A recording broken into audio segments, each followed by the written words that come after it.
Good Friday morning, everybody. Good morning. How are we doing out there?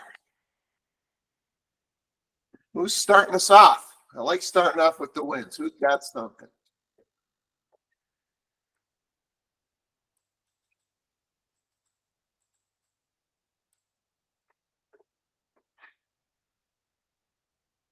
Nobody? Yes, last evening, I finally got a clear close for All deal right. that's been taking about 2 months. Awesome, Andy. So, Awesome. yeah. That one's been kicking around a while. I know you talked about it on the morning call. Man, that feels good. Good. Who else? Personal life. How about, it doesn't have to be real estate. Who's got something good going? Tracy. Yep, my oldest daughter has been trying to get into the dental field, and yesterday she finally got a call, and she's got a great job prospect. Awesome. Awesome, awesome, awesome. Anybody else want to share something?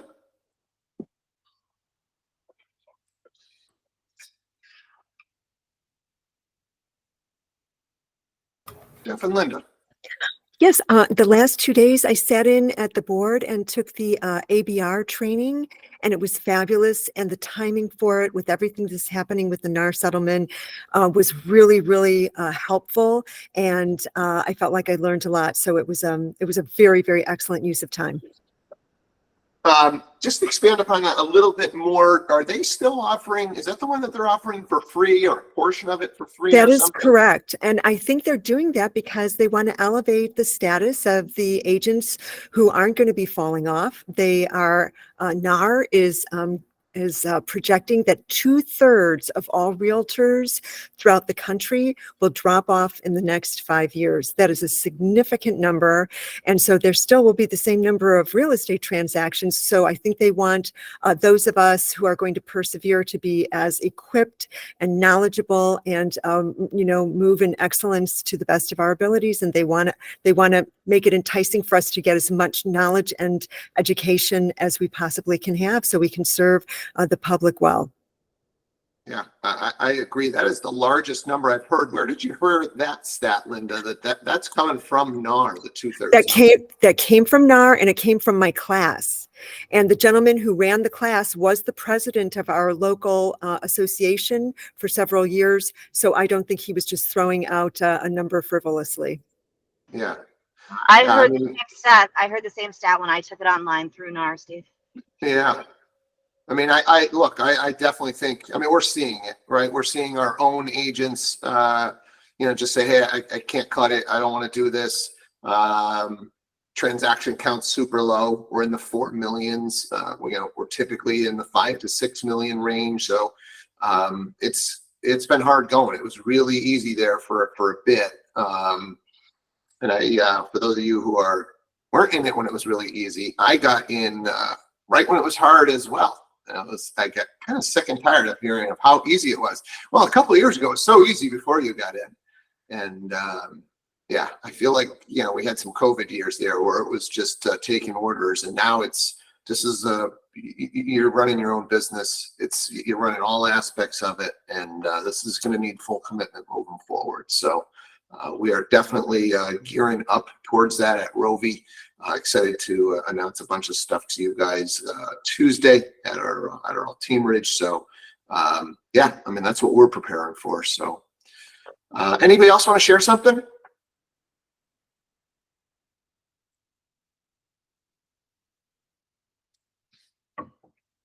All right, I will just a quick message today on the personal front before I got a bunch of roundtable topics today.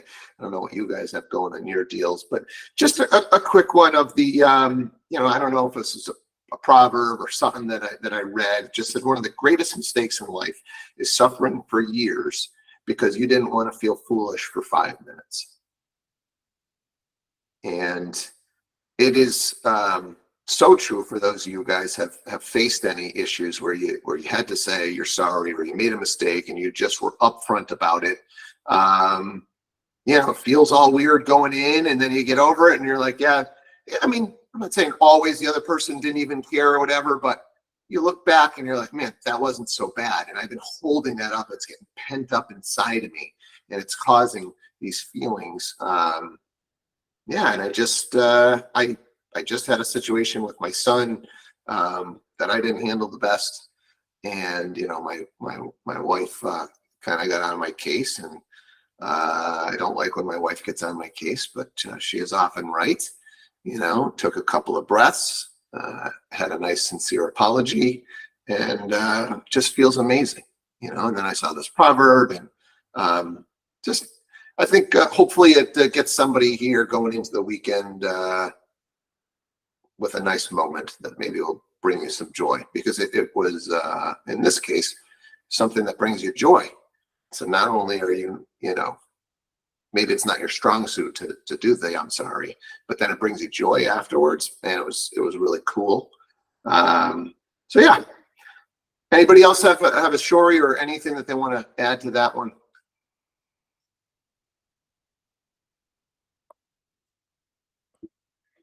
All right, let's go real estate. Who's got something going on a deal that you want to talk about? Who's got something weird? Sue. Well, this isn't really weird, but so up in Chester, found out that what is it called? The title. So the Wasn't previous owner, the mortgage wasn't released. Is it released? Yep. And then there's a tax lien on it.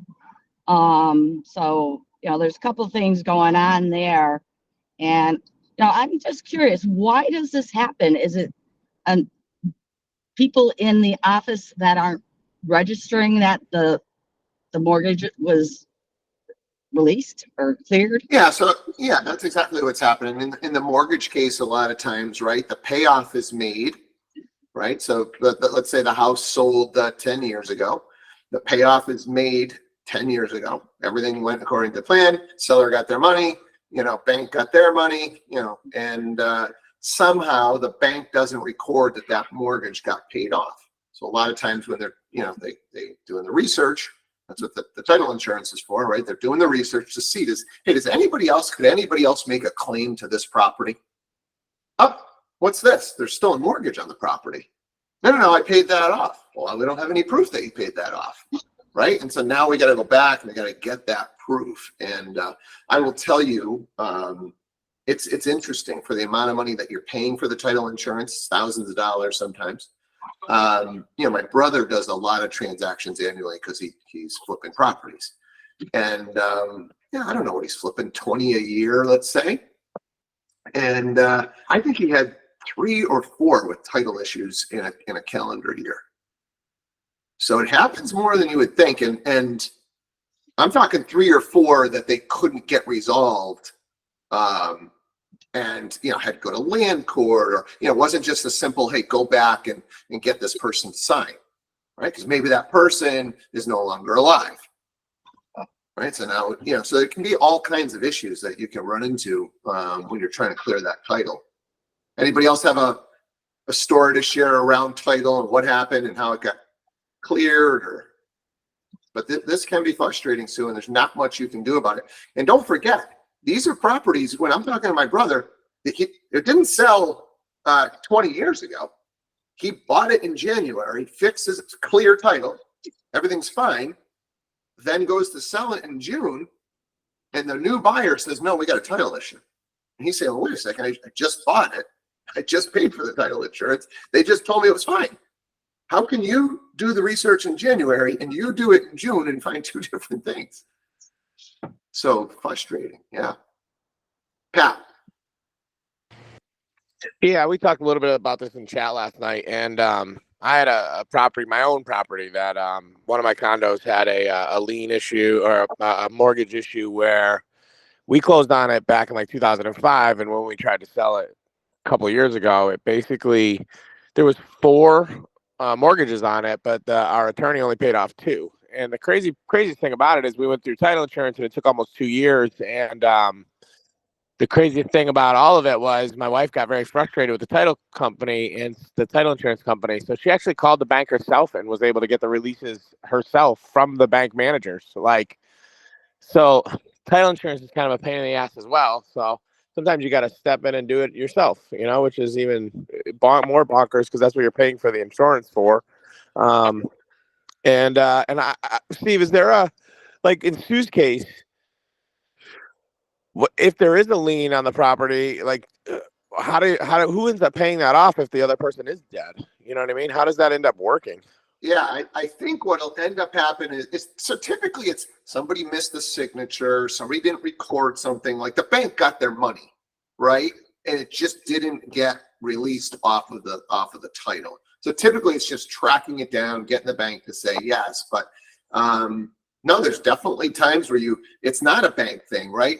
There were multiple people involved. Somebody didn't sign in the right place. So now in theory, we had these 3 people that own this property. 2 of them signed, 1 of them didn't sign, or it's in the wrong place, or it's not the right name, or it's in the, whatever. It's all these weird things that I hear from my brother about the title and why the new person, you go back to the first person, they're like, yeah, that's fine. And the new person says, no, that's not fine. That person could come back and make a claim to this. I don't feel comfortable with our buyer moving forward. And some of them we've had where you go to just a different title insurance company. They're like, yeah, we're happy to write the title insurance on that property. We don't think they're making a big deal about that. That happened 50 years ago. Yeah, we realize it's in the wrong place, but clearly they had the right intention. We're going to insure this. So, but like you said, Pat, that's great that you got the title insurance. I'm trying to sell my house and I can't. In your case, it was 2 years to get that cleared up. What if you needed to sell the property there and you needed to move on? So it's definitely concerning, and it wasn't until my brother recently was telling me how often this was happening. I don't feel like I had heard it as much. So, there's a tax lien. Most likely that is paid off. What if that didn't get paid off? Who's responsible? Does the title insurance pay that? right. So in your case, you are the listing agent on this property? No, it's a buyer. I have the buyer. So you have the buyer, and the current, in this case, there's a tax lien, but why wouldn't the current seller just pay it off? Are you already closed? No, this is holding it up, and the issues with the second floor agent. Well, let's just talk about the tax lien. Let's talk about the tax lien. Is this not a tax that your current seller owes? Is it from the previous seller? It's from the previous seller. How long ago did that happen? Did this guy buy it? That I don't know. I didn't look into that. Sure. And we've contacted the town and they're like, yeah, we never got that money. Well, the attorney's looking into all that. Yeah. I mean, hopefully it's an accounting error and the town did get that money. So right, if there's this tax lien that was filed, and then this this seller that your buyer's trying to buy from buys the property, it gets paid off, the town never releases it, and it's just showing up. You call the town, they're like, yeah, sorry, but we don't know what happened. Something happened with the documentation. It's good. No, we're good. We're going to get some documentation that's going to get released and you're going to be fine. So some title issues, you're going to get them, resolved in a week. It's just some of them, they're not resolvable, or you got to go to land court, which I think is in Boston, to try and get something resolved. So the majority of the time, these are things that have been paid off, just hasn't been taken off. Yep. The town or the mortgage company hasn't. When it comes to tax liens and mortgage liens, yeah, my experience has been typically it got paid off and it just didn't get released. So, anybody else want to share a title story that you might have?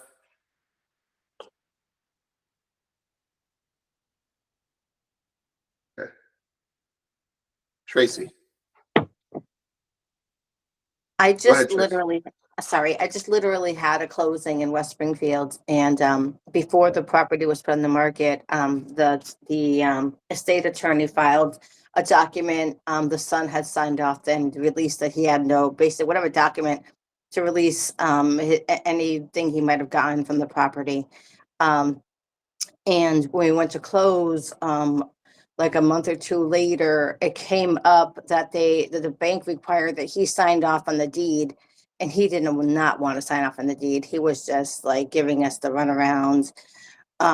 So we ended up getting resolved, but they had to pay they had to pay him like $1,000 for a signature. And my attorney did go personally to meet with him. The other thing is that she mentioned to me that her title insurance could have insured it since something was filed in the registry of deeds. But the bank's like, oh, no, we need our title insurance to agree. So we were able to get it done the last minute.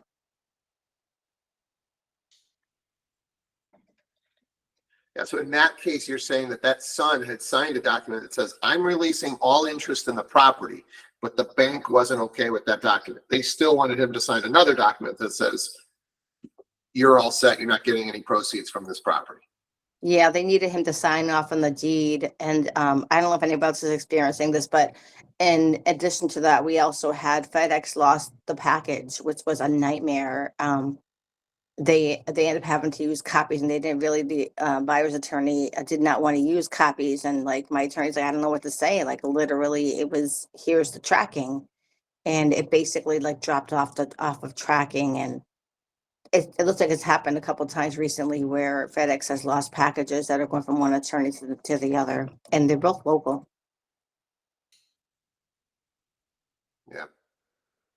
Yeah, if you're ever sending anything important, obviously with FedEx, you should have some tracking, but anytime we were ever doing anything important, we always made sure we put some sort of a tracker on it. But even with that, sometimes stuff gets lost. Anybody else have something to share? Something weird that you learned? Pat.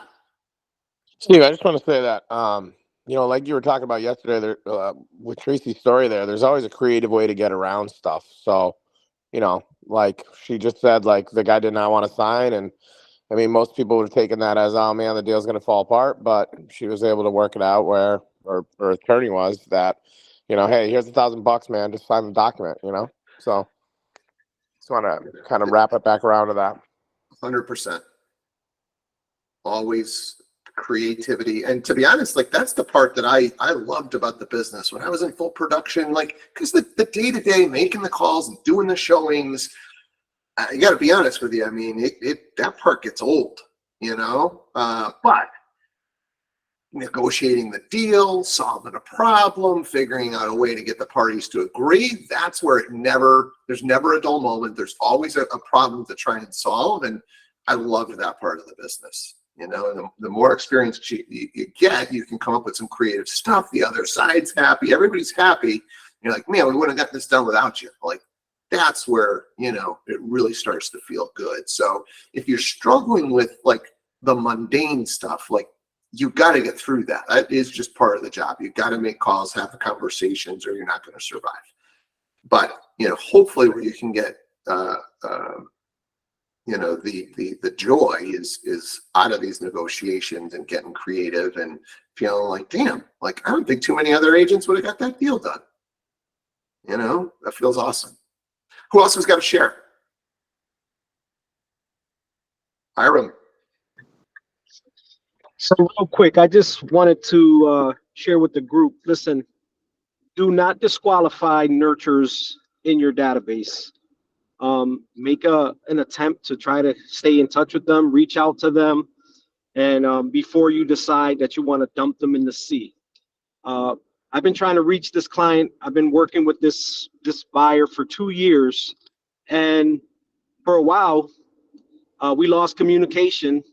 And I would call him. The phone call would go straight to voicemail. I text him. It was undeliverable. So I decided to email this kid.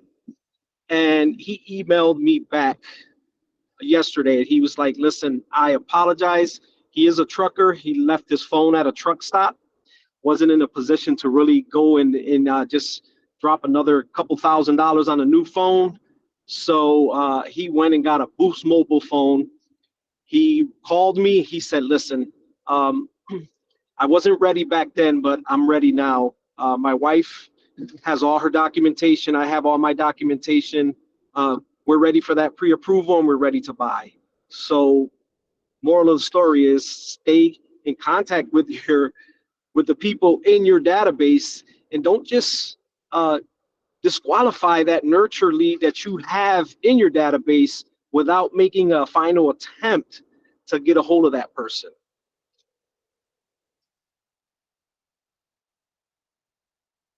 Yeah, I love it. I love it. I heard this from a couple of different agents in my one-on-ones. Trevor's on the line this morning. It was something that he mentioned, when I'm asking, hey, what was your biggest lesson learned? And, he felt like he was maybe giving up on some of the leads a little too early, and kind of expressed exactly what you're saying. All of a sudden he's got somebody he's been trying to get a hold of for 6 months, or he went in the sea, and you get a hold of somebody and it's just about the timing for most of these people. More than 50% of the leads that we close are over a year old, and our agent just got them at the right time. So who's else got an experience share? What's going on in a deal? Corey. Yeah, an agent approached me the other day. He had a listing for sale. I know we've covered this topic before, but it's very important. He listed it for sale. The town saw that they listed a finished basement with a bathroom, and they're coming to the sellers now and saying they want to come in and reassess the house. They didn't put the bathroom in. They didn't put the basement in. They bought it like that, and it wasn't caught last time when they purchased it. So he reached me with what can I do? Right. So just to make sure I'm clear here, we've got the listing is on the market. These guys want to sell their house. Town is looking at active listing photos and saying, hey, see a finished basement over there. We got no, was it a permits thing, or is it just hey, no permits, no room count.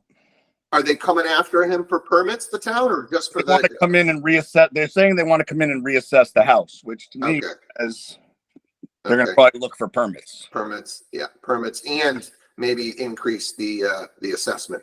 Yep. Yeah. Yeah. I mean, I don't know what the legalities here are, because I've always been told that you don't have to let an assessor in. So I don't know if anybody can comment on that. If you've seen anything, I'm going to go to you, Kev. What do you got? Yeah, I just want to mention, so this is my listing. Okay. We did have the town assessor in the house yesterday. She made no mention of any permits as of yet. She, basically came in, wanted to take measurements to make sure that everything matched in the property card. She didn't ask me about any work that was done. She just took measurements and left it at that. So I really haven't heard anything yet. This was just yesterday. Okay. Now, did you guys look into, do you have any idea how they would have been notified? I mean, I can't imagine they're sitting there looking at active listings. Yeah, that's exactly how they found out, looking at listings in town. So the assessor's office is just assigning somebody to say, hey, anytime a new listing pops up in our town, take a look, see if it matches what we've got. Yeah, there's a few towns in particular out east that specifically do that. Well, all right. But I did speak with Christina about it, and she said, to confirm what you said, you don't have to let the assessor in. You don't have to do anything, but you have to let the buyers know. Right. That, there's no permits. So they're buying it with that risk. Yep. And I've had buyers in the past that have done that. They've had no problem with it. Yep. Explain it. But, it's just something that can happen. And, Kevin's clients in particular were like, well, we didn't do it. It was already approved. We bought the house and we didn't know it. Right. So, I mean, I guess that's a buyer's beware thing, right? Yep. Yep. For sure. Kev, did they even consider just telling the town no, or? you know, then you're like, you're pissing off the town. That seems like maybe not a great thing to do. Yep, that's exactly why they decided to just, call the town and say, okay, if you want to come take a look at it. Yep. They're not trying to piss anybody off or cause any problems. Yeah. So they just decide to let them in. I mean, again, the assessor was a very nice lady. She made no mention of any permits, or she didn't ask what they did or what they didn't do. So I'm kind of curious to see how it plays out That's here. gonna plays out. Yeah. Definitely keep us updated. It's an interesting one. Great share, guys. Pat. What is worst case scenario here? Is the worst case scenario like, oh, there was no permits pulled, we're gonna need to rip all these walls out and see what's going on behind them, and big incurrence to the seller, or is it That's your worst case scenario, and I've seen it a couple of times. Especially if you're going to piss the town off, then you're going to piss that the building inspector off, or So if the assessor says, goes and talks to the building department says, no, we don't have those permits. Building department guy comes out, and now you're pissing him off or something. Now he's like, all right, open up all the walls. I want to see all the electrical. I want to see all the plumbing. Yeah, that's your worst case scenario. Go ahead, Tracy.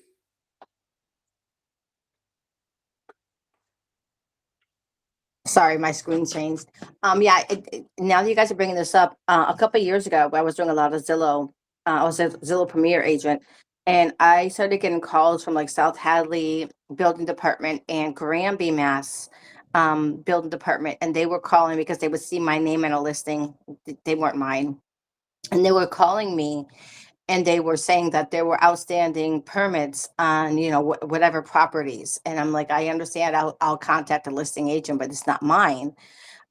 So you bringing this up today, that's really interesting, because I wonder if other towns are also, they have somebody, because this guy was going through MLS and he found it, and noted, hey, there's outstanding permits on these and we need to get them closed out. So just wanted to mention that. Yeah. Corey. Yeah, it's kind of coincidental too. And another reason why I brought it up was I came home last night to my house that I bought in November, and the assessor left a note on the door stating we'd like to inspect. We never did a final inspection on a permit that was pulled, and we didn't pull it. So it must be something that the sellers did. But why wouldn't that have been caught at transaction? Aren't buyers attorneys looking for open permits? No, that's definitely not something that they are. I mean, it's just, they're not. It's not like something that comes up when they do like the title search and the deed research, like that. An open permit just doesn't. Now, I would say the good news is, I've done a ton of repair and rehab, and a final, they usually just come out and go, yep, okay. It's basically closed up. The issue is the initial ones, when they come out and they're looking for like the rough plumbing to see if it was rough, the rough electrical, that's when you would have to reopen. So with a little bit of luck, the final is literally, so you show them, you're finishing off a basement, you show them that all the electrical is in the right places, all the plumbing's done the right way, it's all rough. Okay, you know what, finish it all up, call me back out, I'll give you a final. So now you sheetrock it, you paint it, you put the trim up, you do whatever you're going to do. He comes out and goes, okay, it's finished, and that's it. Yep. So the final hopefully is not going to be an issue. But now what the final does do is they go, okay, it's finished, we're going to tax you on it, right? So you'll see a lot of people won't, I don't know if this is a strategy, they're not going to finish it off so that you can't assess me, because in theory it's not finished. Those bastards. Yeah. So, Kev, I think you were next. Yeah, I just wanted to add to Corey's question there. So some attorneys will ask to, they'll either look it up or they'll ask the buyer's agent to look up if there's any open permits. Not all of them. I'll say maybe 1 out of 5 I've had ask if there's any, want me to check to see if there's any open permits. So even though the attorneys aren't looking, I've gotten into the habit when I'm on the buy side to look myself to see if there's any open permits, just to avoid any issues.